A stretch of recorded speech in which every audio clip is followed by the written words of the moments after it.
मेरा नाम श्याम है, श्याम सुनार। मैं मराठी महानगर पेपर में काम करता हूँ, पत्रकार हूँ।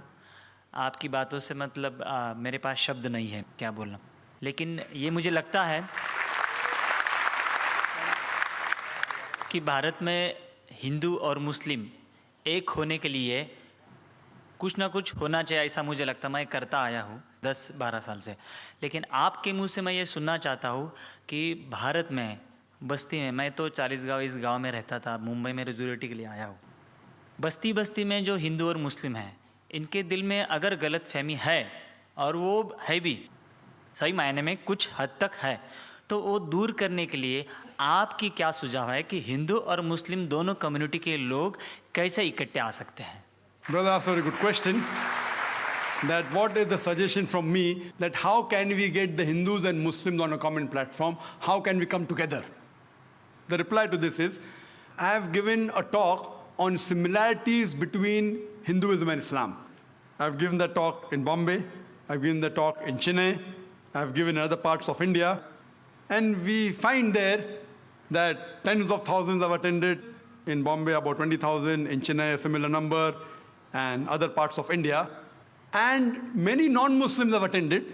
Many Hindus have attended, thousands of them. And many of them told me that, Brother Zakir, there was a person, just a comment, that what I did not know about Hinduism in the past 40 years of my life, I have learned in the past 4 hours. I follow the guidance of the Quran of Surah Al-Imran, chapter 3, verse 64, which says, Ta'ala ila kalmitin sawa'im bainakum. Come to common terms as between us and you. Which is the first term? Allah na'budu illallah. That we worship none but one God. What we realize, that I don't believe in interfaith dialogue. We say that Hinduism is the same, Islam is the same, Christianity is the same. This is just a gimmick. If I ask the Hindu Pandit, will you become a Muslim? He'll say no. If I ask the Muslim, will you become a Christian? He'll say no. If I ask the priest, will you become a Hindu? He'll say no. So what is same? It's not same. We have to agree that there are differences, but there are similarities also. Let us agree at least to follow the commonalities. What is different, keep it aside. So what I say, that take all the religious scriptures, whether it be the Bhagavad Gita, whether it be the Veda, the Upanishad, the Bible, the Quran, at least what is common, what is different, keep it aside, we can discuss some other time, but at least what is common, let us agree to follow it. And I've given the talk and I've showed so many similarities. So many. So you can refer to my video cassette.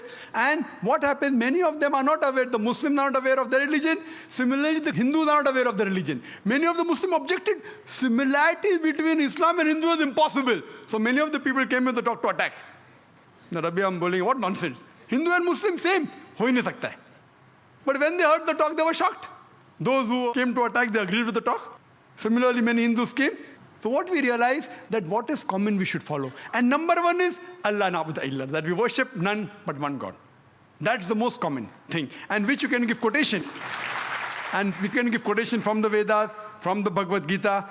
It is mentioned in the Chandogya Upanishad, chapter number 6, section number 2, verse number 1. Ekam evidityam, God is only one without a second. It's mentioned in the Shvetashvatara Upanishad, chapter number 6, verse number 9. Nachasya kasij, janita na chadipa. Of him, there are no Lord. He has got no parents. These are Sanskrit quotations.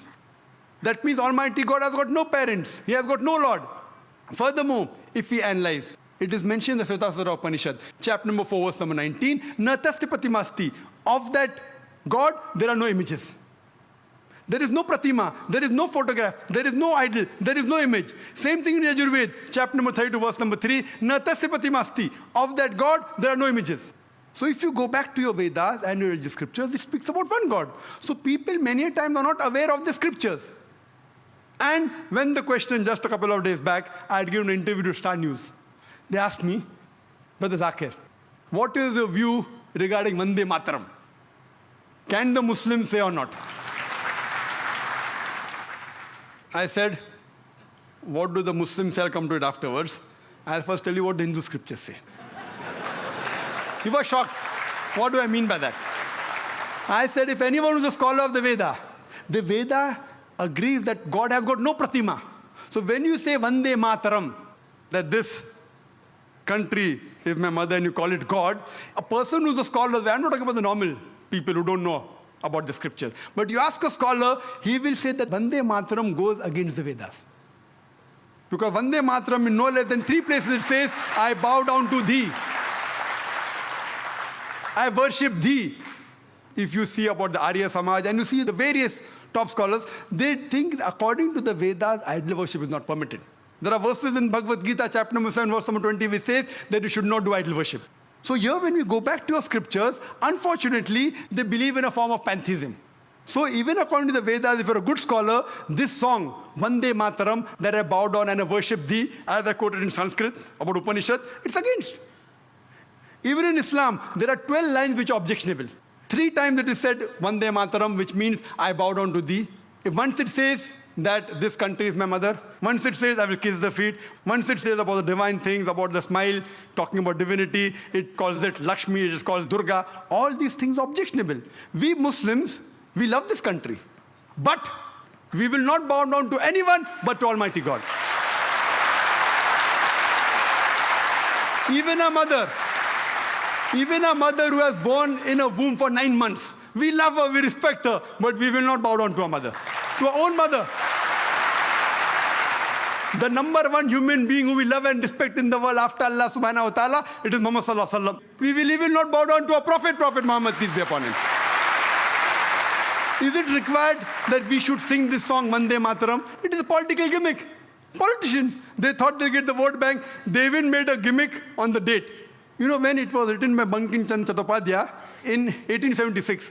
It was published in 1882. Now where is century come now? And where's 7th September? They made a mistake, the political gimmick.